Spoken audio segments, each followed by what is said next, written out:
De acuerdo. Fernando. Decía yo, recuerdo que en el desarrollo afirmaba yo que después de todo esto que se dio de la aceptación, que en primer lugar se vio muy acogida, ¿no? Por pues, parte religiosa, católica, que han sido fieles a la iglesia, pero también se generaba la contraposición, aunque era una minoría, eso sí hay que recordarlo, una minoría, pero que no aceptaba todavía lo que era lo primordial, la infalibilidad papal.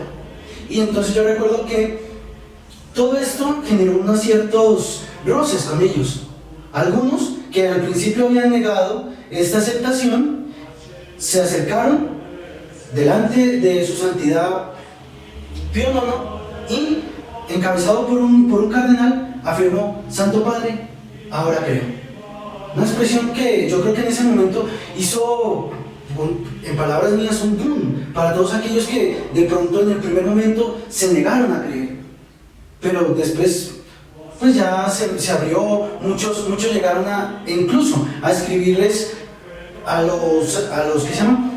A los secretarios su aceptación desde diferentes partes del mundo, dando ese apoyo y esa, pues digamos, esa aceptación de ver pues la infalibilidad papal. Pero me recuerda cuando Pablo mencionaba que había en Alemania, o fue Alemania mejor dicho, uno de los puntos donde se vio una ruptura muy grande, porque primeramente recuerdo que hablamos de un profesor, un teólogo, se me va el nombre, se me va el apellido, perdón, pero este generó en los católicos de aquel entonces la división, el cisma, dando origen, digamos así, a lo que conocemos actualmente como los católicos antiguos.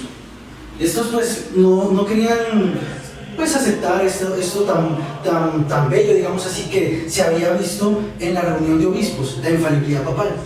Igualmente en Suiza tampoco se vio eso, y ellos pues también hicieron un cisma. Lo que me llama más la atención es que durante este tiempo en Alemania un príncipe de nombre Otto von Bismarck fue el que empezó a hacer una persecución excesiva por este motivo de la infalibilidad. Pues este personaje, si no estoy mal, en su argumento quería que la iglesia todavía estuviera bajo las órdenes del imperio. Y esto pues, no, claro, porque eso implicaba muchas cosas, implicaba que el Papa viniera a tomar posesión de ciertas cosas que él tenía pues por tradición, que tenía por guerras y todo eso. Pero igualmente la iglesia estaba muy consciente de que al aceptar la infalibilidad papal, pues iban a haber unos que se iban a oponer. Y esto pues genera en ellos pues persecución, cárcel y expropiación. Me llega a la memoria una de las leyes que promulgó el príncipe Otto von Bismarck, es principalmente la ley del púlpito, que era principalmente a los sacerdotes que en sus prédicas o en sus homilías llegaban a predicar algo sobre el Estado, eran directamente condenados. E incluso ya se empezaba a ver una persecución de la iglesia tanto en las escuelas como en diferentes pues, lugares religiosos y todo eso. Pues se vio también esa persecución y esa expulsión de algunos, pues principalmente recuerdo a los jesuitas, luego carmelitas y todos los que tenían que ver con enseñanza católica eran completamente expulsados y eran, pues digámoslo así, eran condenados como un delito grave. Pero pues también está la respuesta del Papa Pío IX, que se levantó varias veces para pues apoyar a los católicos a no desfallecer y seguía apoyándolos. Pues eso es lo que yo me acuerdo cuando yo hablaba del desarrollo y pues de lo que se vio futuro después de la aceptación y la promulgación de la infalibilidad papal. Sí, pero falta algo. Sí. No éramos. Sí, no era otro. Sí, claro. Hay otro fraile. Sí. Pues era Carlos, deberíamos llamarlo. Llámelo, claro. Yo quiero llamar a Clarita. Claro. Le preguntamos su parte y de su parte. Sí, claro.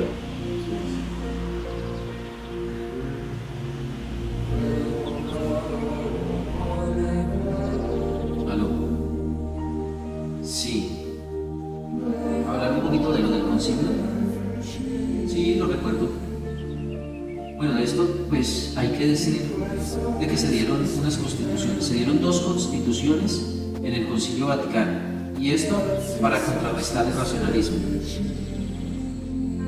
Sí, efectivamente pues se iniciaron unos trabajos, y estos trabajos clausuraron precisamente porque en ese tiempo pues había unas guerras. Sí, ante esto pues salen unos resultados que se dieron en las diferentes secciones que fueron surgiendo poco a poco.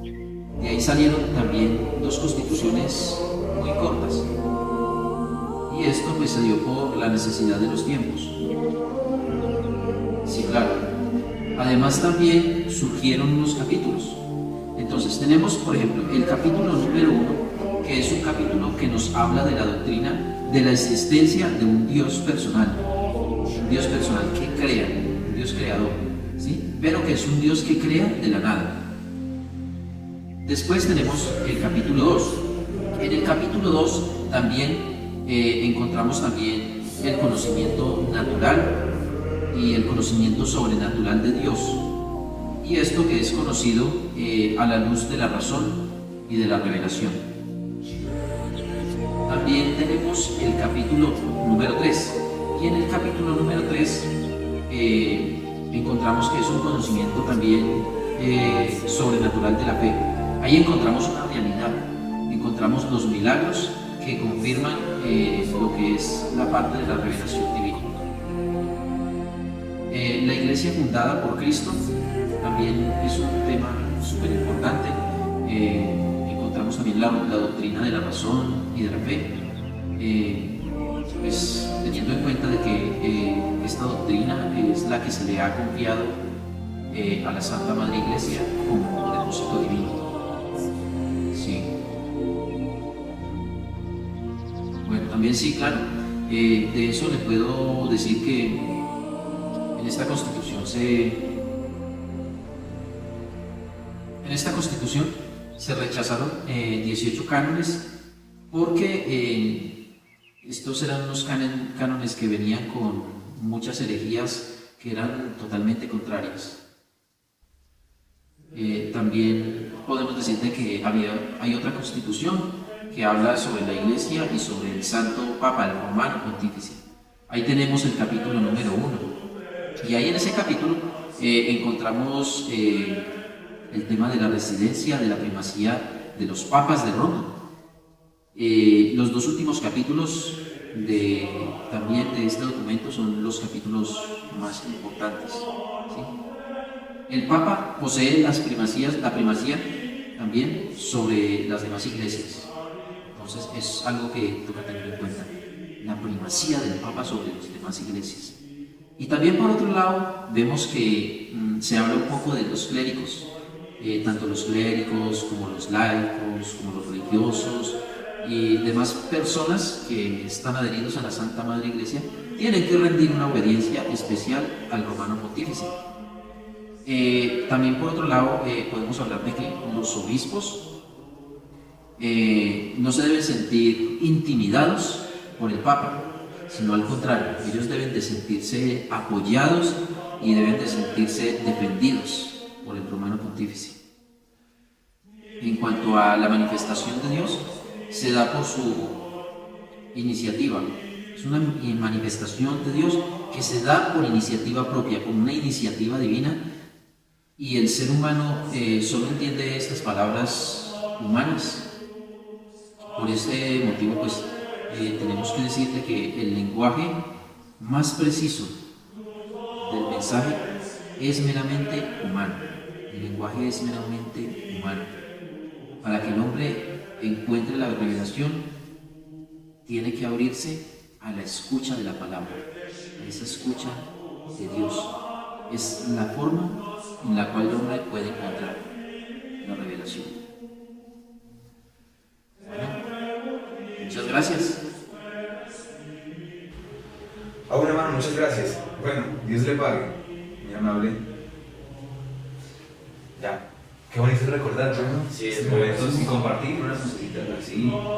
Sencillito, Bonito, sí. bueno. Recordar algo que para nosotros debe ser muy importante y que debe ser la chispa que nos ayuda cada día a fortalecer nuestra fe, nuestra creencia.